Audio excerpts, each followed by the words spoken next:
Hello friends, welcome to CS Center. We are going to discuss the big news of the day. इस समय आप सभी लोग newspaper अगर प्रॉपर तरीके से फॉलो करते होंगे तो ये काफ़ी इंपॉर्टेंट न्यूज आई हुई है। और ये न्यूज हमारे लिए इसलिए इम्पोर्टेंट हो जाता है कि इससे प्रीवियस ईयर क्वेश्चन में जो कि क्वेश्चन पूछे गए, पेपर में क्वेश्चन पूछे गए हैं। सुप्रीम कोर्ट का अभी एक वर्डिक्ट आया है, मतलब कि जो हमारे फॉरेस्ट रिजर्व एरिया पड़ती है वहाँ को लेकर के।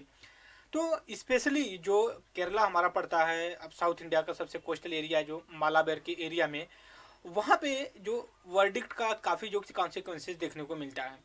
ये जो जजमेंट आया हुआ है कि इसमें ये कहा गया जो हमारे फॉरेस्ट रिजर्व होते हैं, कम्युनिटी रिजर्व होते हैं या फिर वाइल्ड लाइफ प्रोटेक्टेड एरिया होती हैं, उनमें कुछ ऐसी एरिया को इको सेंसिटिव एरिया के, मतलब इको सेंसिटिव मतलब अगर ये इको के लिए काफ़ी सेंसिटिव है। फॉर एग्जांपल के लिए अगर मैं बात करूं, आप कहीं अगर कुछ चीज़ करते हैं और वहाँ के एक बफर जोन के रूप में कन्वर्ट आप कर दो, तो उस एरिया के, जैसे मान लीजिए कि आप 2 हेक्टेयर में जो कि आप एक एकदम हाई प्रोटेक्टेड एरिया बना देते हो, लेकिन अब ये ऐसा नहीं कि 2 हेक्टेयर के आसपास अगर जो किए हैं वो जो कि पूरी कंप्लीट है, लेकिन अगर आप उसके अराउंड 2 किलोमीटर 3 किलोमीटर के रेडियस में अगर area as a sensitive area declare कर दें, चाहे इकोलॉजिकल सेंसिटिव एरिया हो या फिर ह्यूमन सेंसिटिव एरिया या पीसफुल एरिया, तो ये सारी एरिया को डिक्लेयर करने के लिए सुप्रीम कोर्ट ने वर्डिक्ट किया है कि जो आप पहले 1-2 या किलोमीटर करते थे उसका अब एक्सटेंशन कर दीजिए।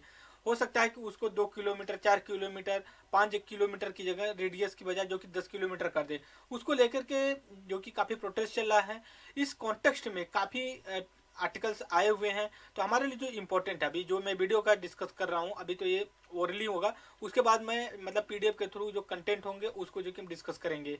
तो उसमें ये चीज़ें निकल करके आई हुई हैं कि जो प्रोटेक्टेड एरिया है वो उसको बढ़ाया जाए, इको सेंसिटिव एरिया को। और इसमें अगर आपके दिमाग में ये भी आना चाहिए कि क्या जब केरला में ही केवल लोग प्रोटेस्ट कर रहे हैं तो आपके दिमाग में ये जब बात आ रही है तो नहीं, जितनी भी एरिया आएंगी हमारे कंट्री में, मतलब जो फॉरेस्ट रिजर्व के एरिया में, वो कहीं ना कहीं सबको इन्फ्लुएंस करेंगी। और दूसरी ये भी चीज़ है कि केरला के लिए इसलिए काफ़ी मतलब प्रोटेस्ट एजिटेशन देखने को मिला है क्योंकि वहाँ के अप्रॉक्सीमेटली जो एरिया पड़ जाते हैं काफ़ी हाई सेंसिटिव। आप अगर वेस्टर्न घाट का जो हॉट स्पॉट एरिया डिक्लेयर किएगा, अगर आप उसको देखते हो तो वो मालाबार के एरिया में है। तो वहाँ पे हाई मतलब बोल सकते हो कि वाइल्ड लाइफ डाइवर्सिटी या फिर मतलब स्पीसीज डाइवर्सिटिफिकेशन मिलता है। जैसे हॉट स्पॉट होता है उसके 2 से 3 क्राइटेरिया होते हैं। इंडेमिक स्पीसीज होने चाहिए, उसका 75% जो कि वहाँ की जो स्पेसीज फौना फ्लोरा है वो एक्सटिंक्ट हो गए हों, फिर काफ़ी वो जो है कि डाइवर्स हो वहाँ की जो फौना फ्लोरा पाए जाते हैं। तो इस कॉन्टेक्स्ट में ये चीज़ें की गई हैं। अभी अगर मैं बात करूँ आपसे कि मतलब क्या क्या और न्यूज में है, तो इसमें देख सकते हो आप protest over eco sensitive zone other side of the century को सॉरी सेंचुरी के लिए करके इसने सुप्रीम कोर्ट में directed to mark 1 kilometre aerial distance from the boundary of protected area. All protected area में इन द सेंस आपका eco sensitive zone भी आ जाता है, फिर उसके बाद हॉट स्पॉट आ जाता है, नेशनल बायोडाइवर्सिटी बायोस्फीयर भी आ जाता है, नेशनल पार्क भी आ जाता है, टाइगर रिजर्व, एलिफेंट रिजर्व, सारे चीज़ें आ जाए। और ये भी आप देखते होंगे कि बहुत से ऐसे भी न्यूज आती हैं जिसमें ये कहा जाता है कि जो कि एनिमल और मैन के बीच में बहुत ज़्यादा कॉन्फ्लिक्ट देखने को मिलता है। यूपीएससी ने कई बार क्वेश्चन भी ये किया है कि मतलब मैन एनिमल की कॉन्फ्लिक्ट को कैसे कम किया जा सके, ये सारी चीज़ों को लेकर के। अगर यहाँ पे देखिए सुप्रीम कोर्ट ने directive to mark 1 kilometre Kerala को लेकर के, यहाँ पे देखिए लोग जो कि प्रोटेस्ट कर रहे हैं वहाँ केरला के रीजनल लोग हैं।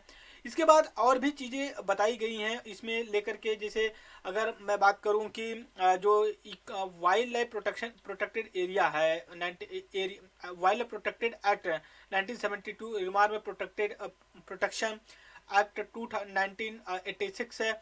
ये सारे एक दूसरे की कॉम्प्लीमेंट्री हैं।